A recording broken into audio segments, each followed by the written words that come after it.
Sophie. I'm so excited to be here. It's really wonderful to kind of be in the hardware community, but in a new place.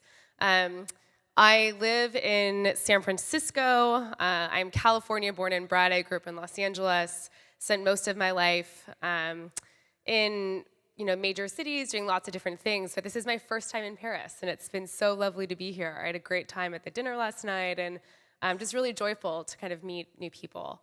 I told a little bit about my story earlier during the panel, but I'm a venture capitalist, which is a surprise more to me than to anyone else. I kind of fell into this industry on accident 5 years ago, and I completely fell in love with it.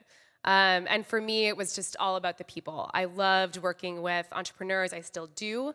For me, it's a culture of working with people who fundamentally want to build something new. They have a vision for something to exist in the world that doesn't exist yet, and they believe that they can do it, and that is so exciting. It really inspires me every day. So I work at a venture firm called Bolt. We're not so small anymore. When I started out, we were a really small team, and we were a really small fund, and now I feel like I can stand up here and say, yeah, we have an $80 million fund, and we've got a 5-person investing team, we have a 6-person engineering team, and I go into work every day, and our office is bustling with portfolio companies. Idan is a CEO in our portfolio. So really incredible people. We focus on pre-seed companies. So pre-revenue, pre-product, we're often the first investor giving a team, and by a team I mean like 1, 2, 3, 4 people with a PowerPoint deck, or a keynote or a PDF if you really want to get specific about it. We give them their first couple $100,000 to get going. We dig in with them. They often move into our office. We have prototyping shops in both of our offices in Boston and San Francisco. We have an engineering team, and we kind of commit to helping them go through that first 6 to 18 months of life to get them to the point where they can raise a larger institutional round. And even as our fund size has grown, our commitment to being that first investor, that partner, has stayed the same. So let's look at some shitty statistics. I don't know if this is surprising to anyone, but only 8% of investing partners at VC firms are women. That's actually, that's a lower percentage than the percentage of women in the Secret Service, which I find both hilarious and depressing. From 2010 to 2015, only 12% of the dollars going into venture capital were going to women, or founding teams with at least one woman on the team. And that also is true for number of rounds. It's also true for size of round. So while the average size of a VC round has gone up for male-led teams, it's actually gone down for female-led teams. So kind of no matter how you slice it, it's not a pretty picture data-wise. And I think a lot of this data is actually now coming out. We have, we've done some longitudinal studies, and that's great. We're talking about it. But I think something that people don't talk about is like, what does it feel like? What does it feel like? And there was this great photo series that LUK did about diversity in politics. And I remember seeing these photos, and they kind of took my breath away. So I just want to look at them with you. So this is the Situation Room. This is the Situation Room with no men.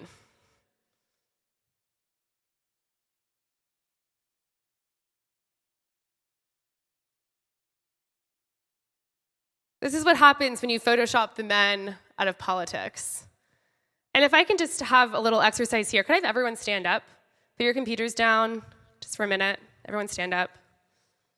Yes, it's participatory. I know, it's very hard. We're participating today. Okay, now, can I have all the men sit down? So this is actually like a pretty strong room. Props to Hardware Club. Thanks, ladies. So why women in hardware? I joined Bolt 3 years ago. It was interesting. When I joined Bolt, I had said to myself, I'm never joining another all-male team. I'm sick of being the only woman. And then I joined another all-male team because the people I work with are fantastic, and I was like, I want to do this, I'm inspired.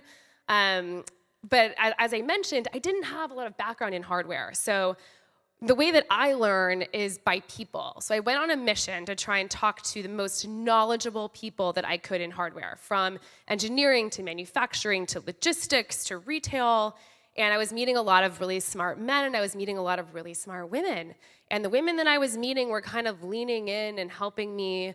They were making introductions for me. They were kind of giving me that, like, hey, I'm on your side. I'm going to help you out.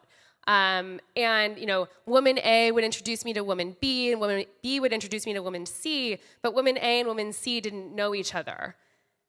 And I felt like this was kind of insane, because there weren't very many of us, and yet we were this really fragmented community. And so I started Women in Hardware because I needed it. I wanted to bring these women together that had been so helpful to me. And it turns out, as a venture capitalist, people can pay you to plan parties sometimes, and that seemed like fun. So I started Women in Hardware with one happy hour. I invited the 20 raddest women in hardware that I knew, and I said, okay, ladies, each of you bring one rad lady that I don't know. We had a happy hour at the office. I think the wine was like from Costco. We had some like Costco cheese. It was like very simple. It was not pizza and beer, notably. I don't know if you know this, but like not all women want to eat pizza and beer all the time. But the happy hour was supposed to go from 6 to 9, and I think we closed the doors slightly after midnight. And something happened in that room that was really special and important, and it was that people felt like they could exhale. And there's no data about that. But I think sometimes we forget what it's like to be the only one. And the common thing across all of these women who were so successful, who were really just like pushing at the highest levels, is that they a lot of times felt alone. They were the only one. They were one of two. And so finding that community with one another was really great. And it was great to just kind of shoot the shit about work and just the normal things you talk about with colleagues, but to have that extra layer of affinity. So now, 2.5 years later, we have over 2,000 members. Members to me is like someone's come to an event, we have their email, we interact with them. We've done events, in many cities, but primarily in New York and San Francisco. Those are kind of the two major communities where we have a lot of engagement. It's also where I spend most of my time, so it's easiest to do that. And I think one of the things that's really neat is, in addition to kind of the softer things that I'm talking about around connection and affinity, we've actually had some really incredible results. So this is just soft numbers that I've gathered, but over $10 million has gone between investors in the group and people who are raising capital in the group. And I don't mean women in the group have raised $10 million.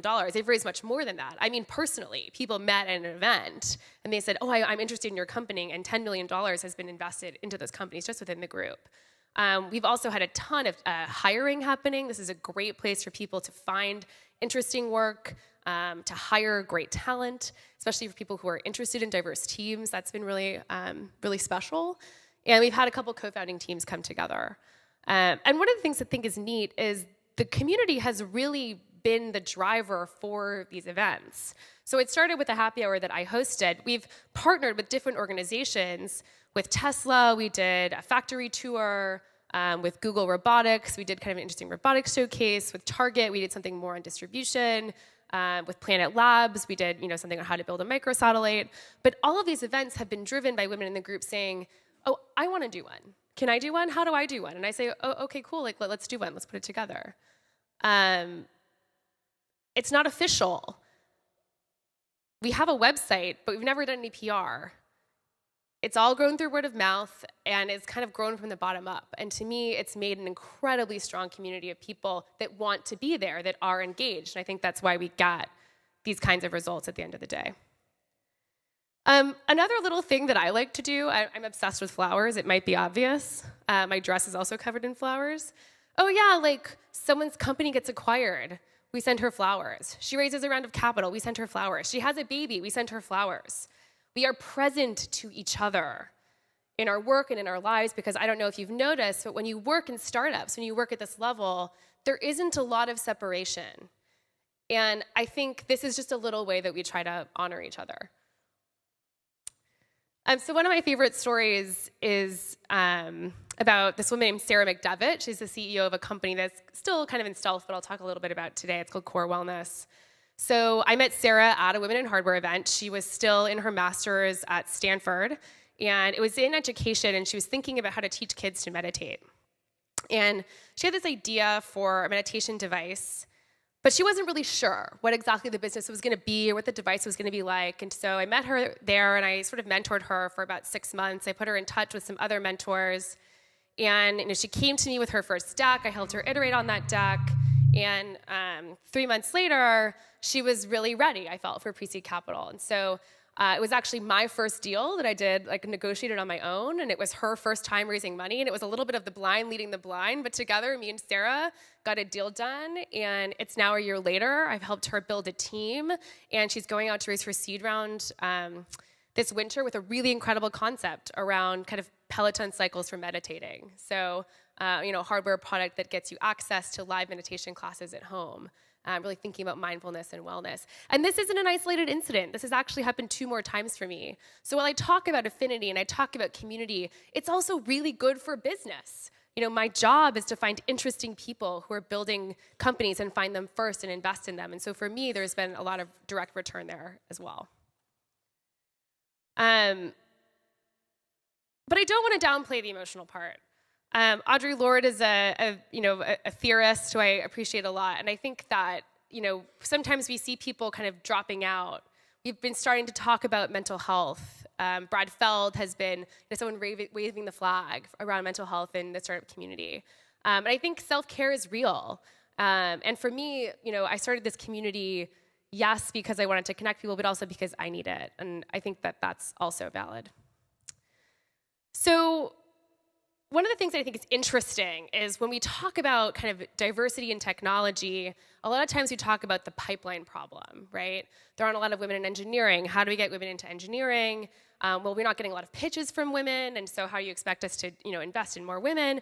And I kind of think a couple of things about that, but to use the plant metaphor, like the grass is green where you water it, right? So as we've grown this Women in Hardware community, as I've spent more time in it, the number of women we've invested in has increased.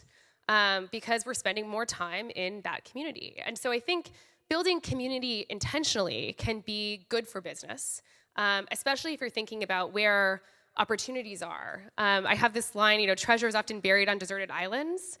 It turns out that we think a lot about founder market fit, and there's only so many kinds of companies that white dudes that went to Stanford and Harvard are going to come up with. It turns out there's a lot of people with experiences that don't match those experiences, and they're smart, and they see ideas, and they need money.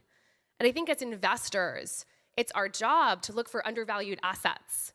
And I think that when we think about diversity in technology, and I'm talking about gender a lot, but this also comes to race and class and ethnic background and kind of all of the other intersections out there.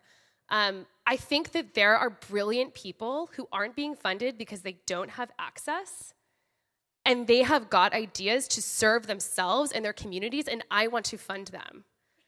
And so I think that this is strategic from a larger level as well. So yeah, good for the community, good for business. And the other thing I'll say is products that are built by the people who use them tend to be better products. So a lot of times we have kind of all-male engineering teams engineering products that are supposed to be for people of any gender. And there's some implicit decisions and ways that those products get made that sometimes don't align with users. And so I'm not saying that we need to have all female engineering teams or that you have to be a woman to design a product for women. But what I'm saying is if you build teams that reflect your user groups, if you build companies around the idea that we should be building products for everyone, I think really interesting things happen. I think we get better teams, better experiences. And I'll just say it, a better world. So study after study shows that diverse teams perform better. One of the venture reports that came out was from First Round Capital. They were one of the first seed funds on the scene. And from 2000, I think they started in 2005. And so they looked at 10 years of data. They found that teams with a female co-founder performed 63% better than those who didn't have a female co-founder. So I'll just leave that statistic right there for a second. But why does it really matter? I mean, Mark Zuckerberg's a white dude, Facebook, pretty successful. There's lots of money to be made other places. So I'm going to make a little bit of an emotional appeal here. When VCs invest, we're voting for what should exist in the world. We are. That's a privilege. That's a huge privilege. And I think it's also a responsibility. This is a piece by American artist Zoe Leonard that started floating around my Facebook feed a lot after the Trump election. And I'm not going to read it aloud, but maybe I'm just going to pause for 30 seconds and let people read it.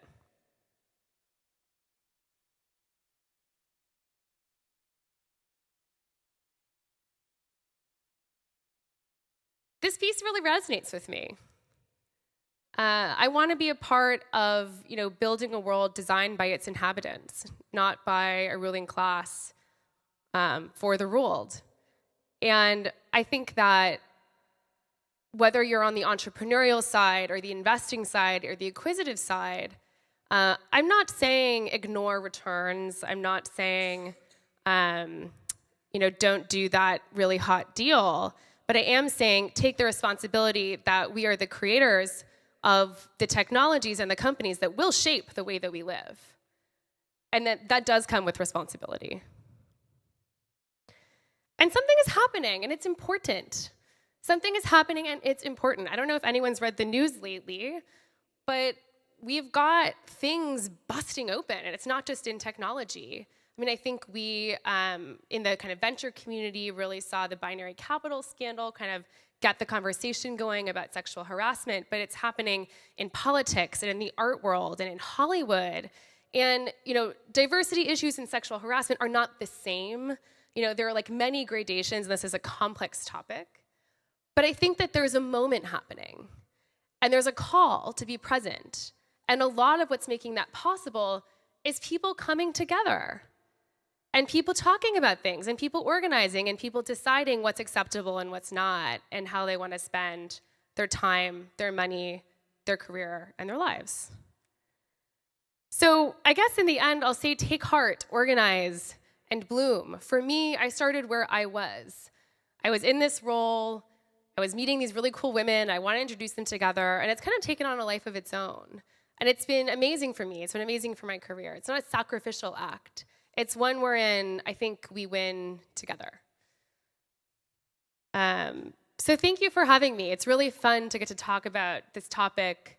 I'm excited to be here, and I've got my email address. I'm happy to, I guess we're not really doing Q&A, but I'll be at the cocktail party tonight. I'd love to meet you all, and please reach out. Thanks.